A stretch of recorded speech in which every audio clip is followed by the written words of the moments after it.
Παραμικρή ιδέα για τα λεγόμενα και τις πρωτοβουλίες του συντρόφου της. Πρόκειται όμως για μια υπόθεση που αφήνει αναπάντητα πολλά ερωτήματα. Κανονίστε την αμοιβή τη δική μου ή, εάν ζορίζονται, εγώ έχω στα χέρια μου μια υπόθεση, την οποία υπόθεση μπορώ να την τεινάξω στον αέρα. Και λέγοντας μπορώ να την τεινάξω στον αέρα, μπορώ να με συγχωρείς να τη γα***. Ένα ντοκουμέντο σοκ που προκαλεί ήδη αλυσιδωτές αντιδράσεις στην υπόθεση του βατοπεδίου και έχει ήδη παραληφθεί από 2 εισαγγελείς σε Αθήνα και Θεσσαλονίκη. Ο Μιχάλης Κουκουβίνος, σύντροφος της δικηγόρου Τάνια Σωτηροπούλου, η οποία εκπροσωπεί 16 ακτήμονες εναντίον της Μονής, εμφανίζεται να ζητά αμοιβή από συνεργάτη επιχειρηματία που έχει αγοράσει ακίνητα από το μοναστήρι, προκειμένου να θάψει, όπως λέει, τα στοιχεία που έχει. Κανονίστε την αμοιβή τη δική μου. Όταν λες κανονίστε την αμοιβή, τι θέλεις από εγώ? Δεν θέλω. Θέλω ένα.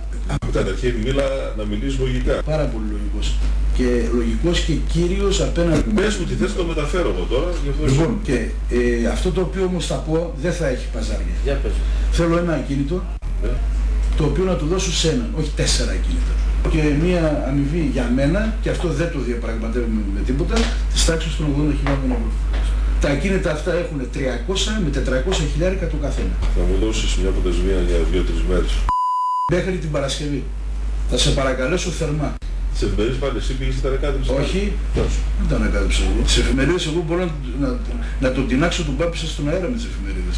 Το βίντεο έφτασε στον Αντένα μονταρισμένο και επεξεργασμένο, σχεδόν 1,5 χρόνο μετά την ημερομηνία καταγραφής του από κάμερα ασφαλείας και την ώρα που βρίσκεται σε εξέλιξη η Εξεταστική Επιτροπή της Βουλής. Ο κύριος Κουκουβίνος δεν αμφισβήτησε ότι είχε τη συνομιλία. Είπε όμως ότι απειλούνταν και είπε όσα είπε για να κερδίσει χρόνο. Θέλετε να μ' ακούσετε? Σε ένα γραφείο υπό την απειλή μπράβων. Κύριε θα Κοκοβίνε, τα πω όλα στον κύριο Εισαγγελέα, οι οποίοι μου λέγανε αυτό και εκείνο και το ένα και το άλλο, και λέω καλά ρε παιδιά, αφού είναι έτσι, εντάξει ξέρω εγώ αυτά εκείνα. Αυτό έγινε και τίποτα περισσότερο. Έτσι σας είπα να πείτε. Μου και είπανε, μετά, όταν όλα αυτά... ζητήσεις ένα ποσό, δεν θα το πάρεις, θα ζητήσεις ένα ποσό, δεν θα το πάρεις, αλλά θα τον διαβεβαιώσεις κατά βάθος, γιατί είναι πολύ έξυπνος άνθρωπος αυτός με τον οποίο μιλάς, ότι δεν πρόκειται να πάθει τίποτα ο Πάπιστας και το βατοπέδι. Ο κύριος Κουκουβίνος όμως ακούγεται να μιλάει για στημένη και μουσαντένια αγωγή της κυρίας Σωτηροπούλου. Όμως η σύντροφός του, λίγο μετά την προβολή, μιλώντας στην εκπομπή του Αντένα 6 με 10, τον διαψεύδει κατηγορηματικά. Τη μηνυτήρια αναφορά που κατέθεσαν αυτοί, την έχει διαμορφώσει η γυναίκα μου, γιατί αυτή είναι η Σωτηροπούλου η Τάνια, κατά τέτοιον τρόπο, ούτως ώστε να απορριφθεί. Μετά το δελτίο επικοινωνήσατε με τον κύριο Κουκουβίνο? Πώς δεν επικοινώνησα? Και μου λέει εδώ όχι και αυτά, και λέω καλά, τέλος πάντων, να μην πω τώρα τι τον είπα, αλλά μου λέει εγώ όχι, αυτό το έκανα για να διαφυλάξω την υγεία, γιατί αλλιώς πραγματικά δεν πρόβλημα και δεν σου είπα τίποτα, για να σε καθησυχάσω, γιατί ήσουν τόσο τρομαγμένη και τόσο φοβισμένη. Καθόλου ιδέα για τη συνάντηση αυτή, ότι πραγματοποιήθηκε. Εγώ νόμιζα ότι ήταν στο τηλέφωνο. Ότι σε τηλέφωνο, και αυτό και ζήτησα και την άρση να φανούν τα τηλέφωνα που μας έκαναν. Η κυρία Σωτηροπούλου κατέθεσε στην Επιτροπή της Βουλής ότι δέχθηκε απειλές για τη ζωή της από τον μοναρχό Αρσένιο, ενώ δήλωσε ότι ο νομάρχης Θεσσαλονίκης, όταν του είχε διαμαρτυρηθεί για τις ανταλλαγές της, είπε πως δεν μπορεί να αρνηθεί στον Πρωθυπουργό. Κάτι που ο κύριος Ψωμιάδης διαψεύδει. Τα στοιχεία τα έχω εγώ και τα έχω εγώ κρατημένα. Αυτοί επέμεναν να προχωρήσουμε. Έκανα εγώ αυτή τη μουσαντένια τη μήνυση, γιατί μουσαντένια είναι, στο λέω καθαρά πεντακάθαρα, μόνον και μόνον για να μην προχωρήσει το θέμα. Δεν γνώριζα, στορκίζομαι στα παιδιά, δεν γνώριζα κορίτσι μου, δεν γνώριζα. Πώς να γνωρίζω? Δηλαδή, τι να πω, δεν ξέρω τι να πω. Δεν γνώριζα. Αν γνώριζα θα έκανα όλα αυτά που έκανα. Εγώ αγώνγιστα συνέχιζα και έγραφα κοπιαστικά και ενημέρωνα και προς πάντες, προς κάθε κατεύθυνση. Την εποχή αυτή που είδα το βίντεο, εγώ ήμουνα κάθε μέρα εκεί στο δικηγορικό να βγάζω φωτογραφίες, να τους πηγαίνω, να προσπαθώ να πείσω, να ενημερώνω τον καθένα ξεχωριστά. Πού να ξέρω τι γίνεται? Στο βίντεο που δεν υπέστη την παραμικρή επεξεργασία από τον Αντένα υπάρχει ημερομηνία 3 Εβδόμου του 2007. Εδώ προκύπτει ένα πρώτο ερώτημα. Γιατί ο άνθρωπος που το είχε στην κατοχή του δεν απευθύνθηκε εδώ και 1,5 χρόνο στη δικαιοσύνη? Ο κύριος Κουκουβίνος είπε ότι ήταν εκείνος ο εκβιαστής, ο άνθρωπος που τον απειλούσε και όχι ο εκβιαζόμενος.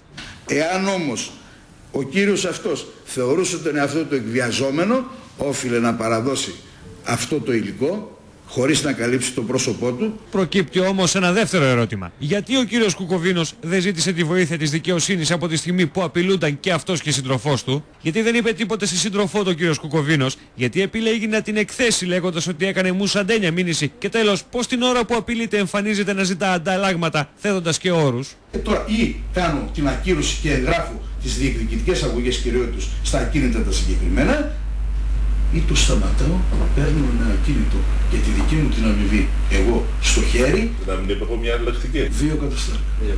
Πάντως τόσο ο κύριος Κουκουβίνος όσο και η κυρία Σωτηροπούλου αναφέρονται σε έναν άνθρωπο που εμφανίζεται ως συνεργάτης σε επιχειρηματία που έχει αγοράσει από τη Μονή ακίνητα στη Θεσσαλονίκη. Καταγγέλνουν ότι ο άνθρωπος αυτός απειλούσε τη ζωή τους για να μην σταθούν εμπόδιο στις μεταβιβάσεις. Επιχειρηματίας και άνθρωπος της νύχτας. Μάλιστα. Και προστάτης του Πάπιστα. Και γνωστός στη Θεσσαλονίκη. Πασίγνωστος.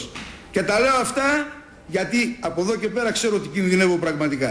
Πράγματι, εγώ πήγα μετά και έψαξα στη διεύθυνση εμπορίου και βρήκα μια εταιρεία τέτοια, οικοδομική, με αντικείμενο ανέγερση κατοικιών, αυτά, εργολαβική. Και δεν ήξερα, ποτέ δεν είχε ασχοληθεί σε πράγματα. Φοβόμουν τρομερά και εξακολουθώ να φοβάμαι, γιατί άμα έχεις απέναντί σου έναν που είναι αυτός που είναι και τον ξέρει ο κόσμος όλος και η Θεσσαλονίκη, με τους μπράβους και με αυτά, φυσικά και φοβήθηκα. Εγώ έτσι τον ξέρω αυτόν, ότι μας απειλούσε, μας έκανε, μας έρανε. Ο Μιχάλης Κουκουβίνος αναφέρει μεταξύ άλλων και τον Δήμαρχο Μίκρας ως συγγενή του για να πείσει ότι μπορεί να ελέγξει την υπόθεση. Όμως ο Δήμαρχος αρνείται κατηγορηματικά, έστω και το ότι τον γνωρίζει. Όπως και να έχει, τις απαντήσεις θα δώσει δικαιοσύνη. Το υλικό που προέβαλε ο Αντένα βρίσκεται ήδη στα χέρια 2 εισαγγελέων. Πολιτικό σεισμό προκάλεσε το αποκαλυπτικό βίντεο του Αντένα, καθώς τα στελέχη της Νέας Δημοκρατίας περνούν τώρα στην αντεπίθεση, προσπαθώντας να αμφισβητήσουν το κύρος και την αξιοπιστία της κυρίας Σωτηροπούλου. Ήδη ο πρόεδρος της Εξεταστικής Επιτροπής της Βουλής, Χρήστος Μαρκογιαννάκης, έχει κινήσει τις διαδικασίες ώστε το βίντεο να φτάσει στην Επιτροπή.